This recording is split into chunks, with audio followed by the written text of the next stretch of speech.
Halo guys, balik lagi dengan saya di film kita. Bagaimana kabar kalian hari ini? Semoga selalu diberikan kesehatan dan dimudahkan dari segala urusannya. Dan bagi yang menjalankan ibadah puasa, semoga puasa kalian full tanpa halangan. Oke, di sini saya akan mereview film yang berjudul Hunting Souls yang dirilis pada 4 April 2002. Film ini berasal dari Amerika yang disutradarai oleh Diego Silva Acevedo. Film ini menceritakan peristiwa yang tak diinginkan oleh orang tua manapun kepada anaknya. Anaknya telah menjadi target dari makhluk jahat yang tidak berperasaan.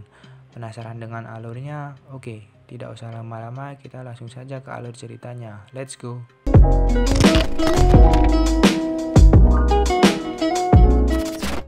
Film ini diawali dengan sosok pria yang bernama Mike sedang lari seperti dikejar-kejar rentenir. Lalu tiba-tiba ada yang menodong pistol di depan Mike dan langsung menembaknya. Ketika tertembak, Mike sadar kalau itu hanya mimpi buruk baginya. Kemudian sang istri menyuruhnya untuk meminum air dan melanjutkan tidurnya. Ketika mau tidur, Mike melihat anaknya yang bernama Sophie sedang berdiri di depan tempat tidurnya. Tetapi anehnya, Angie tidak melihat kalau ada Sophie di depan tempat tidurnya. Ketika Sophie terlihat di pandangan Mike, Sophie bisa menembus tembok.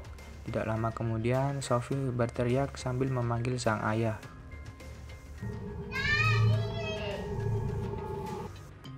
Saat Mike memegang dahi Sophie, badannya panas dan Mike menyuruh Angie untuk mengambil obat. Saat menunggu diambil obatnya, Sophie tiba-tiba tidak sadarkan diri. Langsung saja Mike membawanya ke rumah sakit. Padahal 3 hari yang lalu Sophie juga dari rumah sakit. Saat Sophie diperiksa dokter, di punggung Sophie ada bekas seperti jatuh atau benturan.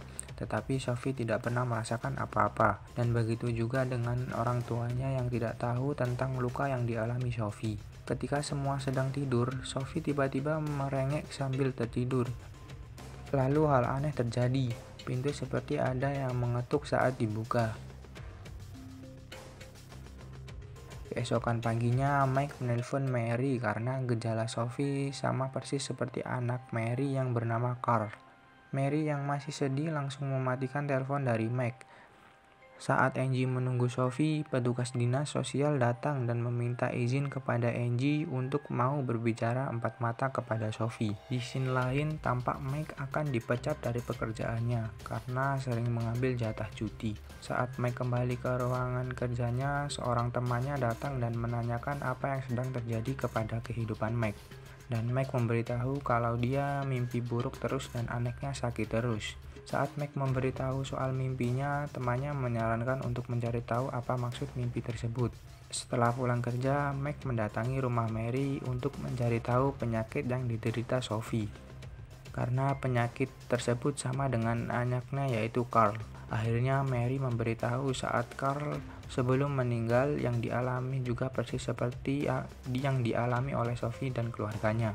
Lalu Mary memberi kertas sebuah gambar yang telah digambar oleh Carl dan ada tulisan yang rapi, sedangkan Carl tidak bisa menulis dengan rapi. Ketika Sophie tidur, Angie pergi ke pintu yang terbuka sendiri. Dikira Mike yang sudah pulang kerja, ternyata tidak ada siapa-siapa. Dan Sophie mengikuti terus pintu yang terbuka dengan sendirinya, sehingga akhirnya yang dilihat cuma baju-baju Mike. Saat Mike datang, ia langsung pergi ke tempat tidur Sophie karena saking sayangnya dengan anaknya dan ia tidak ingin kehilangan anaknya yang kedua kalinya. Lalu Mike mencari tahu tentang mimpinya itu. Tidak lama kemudian terdengar suara aneh dan Mike kaget ada Angie yang memanggilnya. Pada saat tidur, Mike merasa ada yang menarik kakinya. Kemudian hal aneh terjadi. Tiba-tiba pintu seperti ada yang membuka, padahal di luar tidak ada siapa-siapa.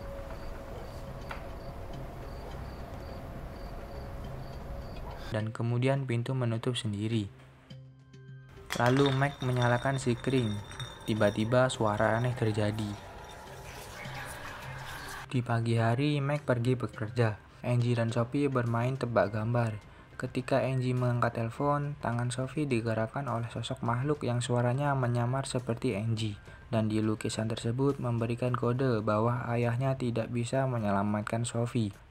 Saat lagi berdebat, tiba-tiba foto Mike dan Sophie terjatuh dan bertuliskan kamu tidak bisa menyelamatkannya. Di sisi lain, Mike yang merasa jengkel dengan kejadian semalam, ia langsung membeli CCTV untuk mencari tahu siapa yang menjahilinya.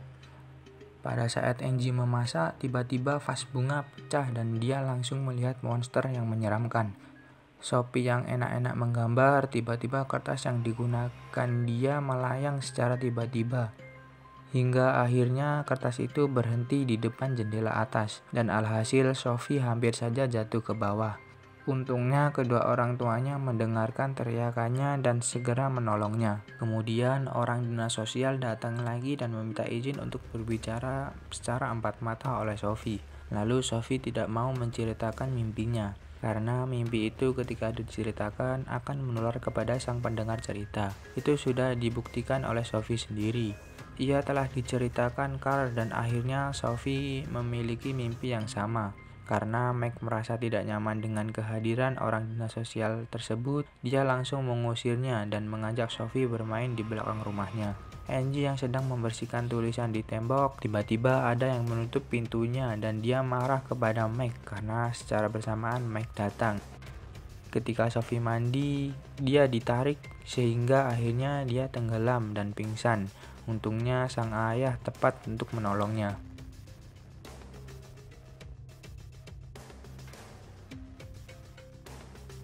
Pada malam hari, Mike berlari lagi seperti dikejar rentenir, dan ada yang menodongnya dengan pistol di depannya, yaitu sang ayah yang meminta Sophie karena sang ayah punya pemikiran bahwa Mike tidak bisa menolongnya. Setelah ditembak, ternyata semua hanya mimpi. Ketika Mike terbangun, dia melihat badannya sendiri, dan dia menuju ke kamar Sophie karena ada yang mau membuka pintu tersebut. Ketika di kamar Sophie, Mike ditampol oleh sosok monster yang ternyata itu hanya mimpi. Saat pagi hari, teman kerjanya datang bersama istrinya untuk melakukan ritual malam hari, mengusir monster tersebut. Saat ritual pengusiran dilaksanakan, istri teman Mike itu membuat lingkaran menggunakan tali tampar dan memberi cairan mantra. Sehingga akhirnya monster itu datang, yang bisa melihat cuma Sophie dan istri teman Mike tersebut.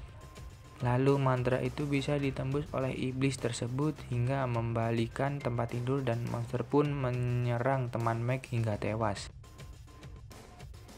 Mike, Angie, dan Sophie turun ke bawah untuk menyalakan sikring lampu saat membuka pintu. Mike dikejutkan oleh sosok monster tersebut hingga akhirnya Mike terjatuh dan dibawa oleh monster tersebut. Lalu Angie dan Sophie mencari Mike. Untungnya Mike masih selamat. Angie kemudian mendudukkan Mike di kursi. Tidak lama kemudian monster tersebut datang menyerang dan melempar Angie. Mike yang ingin melindungi anaknya menyuruh monster tersebut untuk masuk dan menggunakan badannya. Angie yang ketakutan membawa Sophie bersembunyi dan memasukkan Sophie di dalam lemari. Sedangkan Angie menelpon polisi untuk menyelamatkan mereka.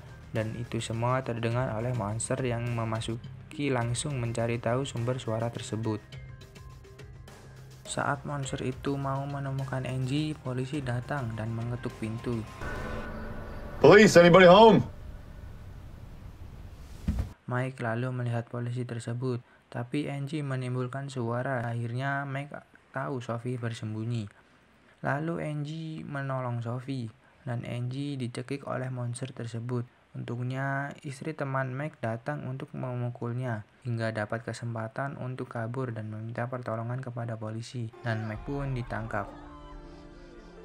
Setelah kejadian itu, Mike dihukum di rumah sakit jiwa dengan divonis hukuman seumur hidup, dan cerita pun selesai.